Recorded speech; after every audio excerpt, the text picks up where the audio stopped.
বন্ধুরা, গডজিলা যেটা একটা কাল্পনিক চরিত্র যাকে আপনি অনেক বইয়েই দেখে থাকবেন, কিন্তু আপনি কি এটা জানেন যে গডজিলাকে জাপানের নাগরিকত্ব দেওয়া হয়েছে? টোকিওর সিনজুকু এলাকার নাগরিক হিসাবে একে ধরা হয়েছে। ফ্যাক্ট নম্বর 2, আমরা তো সবাই জানি যে কিং কোবরা এমন একটি সাপ যে অন্য সাপদের ওপর আক্রমণ করে ওই সাপটিকে নিজের শিকার বানিয়ে নেয়, তাতে ওই সাপটি যতই বিষাক্ত থাকুক না কেন। ফ্যাক্ট নম্বর 3, ময়ূরদের গ্রুপে একটি ময়ূর এবং 3টি মা ময়ূরই থাকে।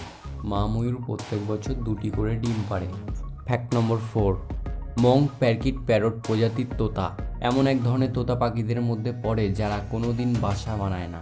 ফ্যাক্ট নম্বর 5, সাউথ ইস্ট এশিয়ায় থাকা কিছু দেশে বিষাক্ত সাপদের দিয়ে ওয়াইন তৈরি হয়, একে স্নেক ওয়াইন বলে। এটা বানানোর জন্য সাপদের অনেক দিন ধরে রাইস ওয়াইন বা অ্যালকোহলের মধ্যে রাখা হয়। এটা ওদের কাছে অনেক স্বাস্থ্যকর বলে গণ্য করা হয়।